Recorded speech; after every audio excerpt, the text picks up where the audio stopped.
am freaking out, man. I am freaking out. I mean, you know, I can't find toilet paper anywhere. I gotta go to the black market if you want Nutella. Saw Toy Story 4.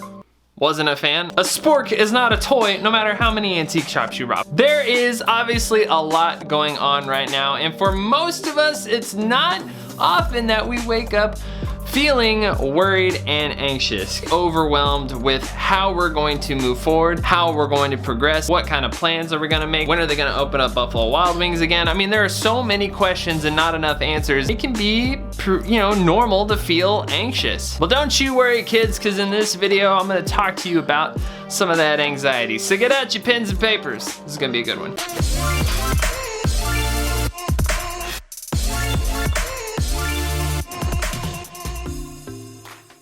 What's up, everybody? DJ here with Creators Therapy, and if you're new to the channel, I hope you enjoy the video. I'm an associate therapist in Southern California, and I'm also a creative, thus Creators Therapy. I made this channel specifically for you, the creative type, and while I think and believe that everybody here is creative, I also think we could all use a little me time every once in a while. So sit back, relax. Actually, I told you earlier to get out your pens and papers, because this is an important episode. Now, more than ever, I thought that it would be prudent of me, is that a word? Now more than ever, I thought it would be important that we go over some of what we are experiencing throughout most of our day, specifically the worry and the anxiety. Now, worry is a completely normal feeling and thought that comes through your mind. It is a completely normal thing. Parents feel it all the time. I mean, we worry about a number of things. We worry whether we left the oven on, finances, our family, but excessive worry is where you have to, you know, worry. Because if you're experiencing excessive worry, and this goes a lot further than just the did I leave the oven on, this is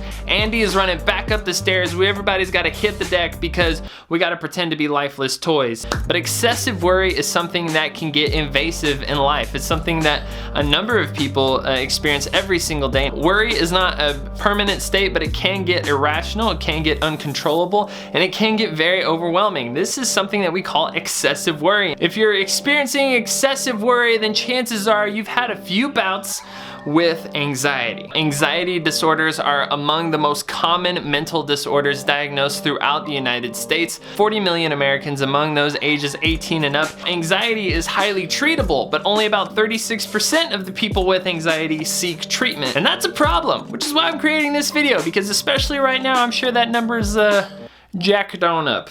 Worry or anxiety can have a profound effect on you as a person. It can affect your health, it can affect your mood, it can make you restless, it can affect your sleep, it can make you sore because your muscles are tense all the time, it can affect your decision making, it can affect your overall appetite, which, you know, for me, those of you who know me know that I love my tacos and I cannot have my taco time interrupted. You've probably felt this before where you may be going to a large crowd and all of a sudden there's no real imminent danger, but your body is giving you all of those things that come along with some of the worry and the anxiety. It can take away things that we enjoy and turn them into something that we try to avoid because of all the feelings and all the thoughts that rush through our bodies and our minds. It can also lead to us trying to control the little things. You know, if you're prone to making large lists, or you want to make sure that you've got the next 3 or 4 months of your life planned out so that nothing catches you off guard, those are signs that you may be dealing with worry or anxiety. Those people who call themselves worry warts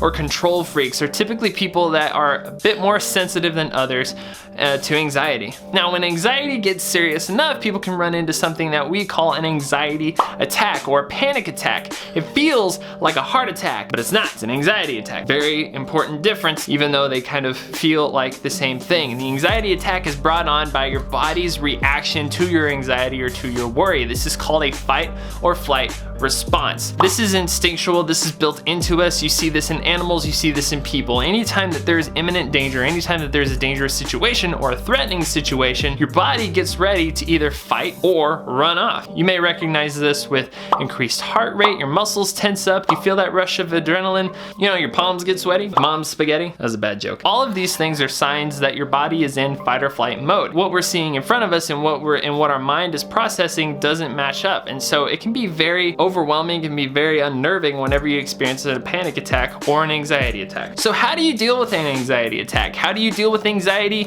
in general? What are the cures? Tell me, how do I get through this? Unfortunately, there's not enough toilet paper or Nutella in the world to cure our anxiety or worry. Luckily, there are many different options for treatment. Medication is one. Medication's probably the one that we most seek after, and I'm not against the use of medication or the responsible use of anti-anxiety medication, but I must tell you that it's not the end-all be-all cure. Yes, you'll feel better throughout your day, but you're actually not treating the root cause of your anxiety. So medication is one option, but it usually works best when it's paired with other things. Exercise, meditation, counting backwards from 10, looking at the clouds, dancing to your favorite music, eating tacos. All of these things can be really great methods of helping you cope with your anxiety, especially exercise because you're getting all of that nervous energy out, and meditation because you're slowing your mind and your heart rate, kind of giving yourself short-term activities like going on trips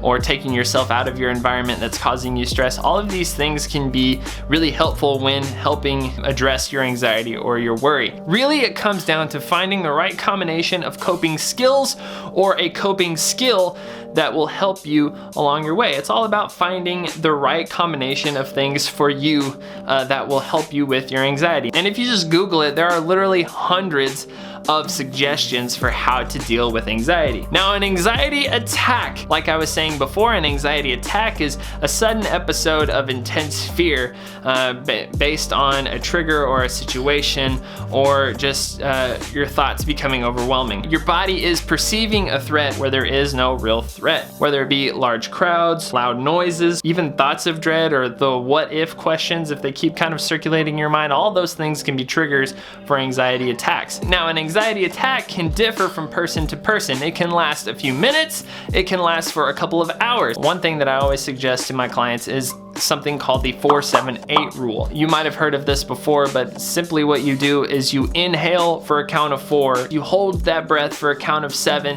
and then you exhale slowly for a count of 8. And you do this multiple times until you feel your heart rate return to normal, and you're able to slow the thoughts down in your head, breathing in and out very slowly to slow your heart rate down to return back to normal. Whenever you get really good at that, you can start to give yourself some encouraging words as you're kind of calming yourself down, telling yourself you can get through this is not hard, you can do this, there's no immediate danger, and just telling yourself that you're fine, you're okay. Or even thought challenging. What did bring on the anxiety attack? Was it something that you were thinking, and how can you challenge that? Is that an irrational fear? And then tell yourself how that fear is irrational or what that thought is that's getting irrational. One thing I do need to mention is that this can take time, but one great thing that you can do is measure your progress by how quickly you're able to address your anxiety attacks. So if you had an anxiety attack that was 15 minutes before, but now you got it down to 12, that's great. That means you're making progress and that you're starting to get really good at bringing yourself back down. If you or somebody you know has extreme anxiety or excessive worry, and you've either said or heard the phrases,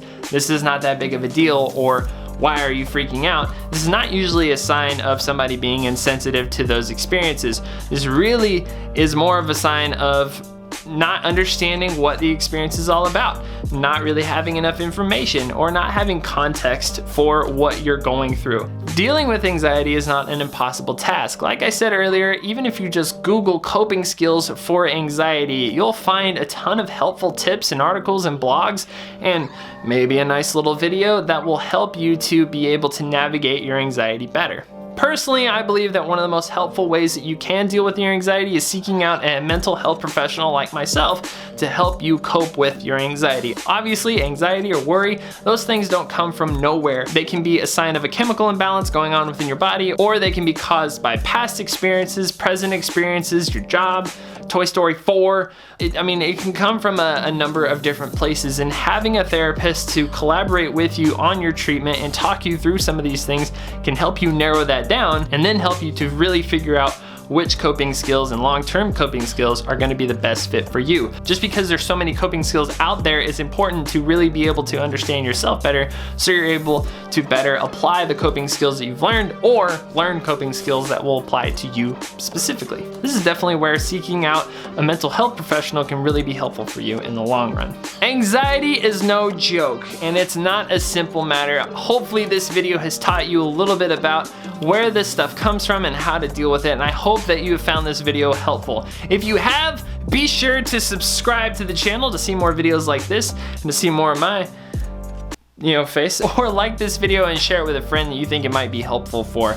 So anyway, until next time everybody, thank you so much for checking out the channel. And if you want to hear more from me or check out more about Creators Therapy, you can go to thecreatorstherapy.com. Until next time everybody, thank you so much for watching. We'll see you next time.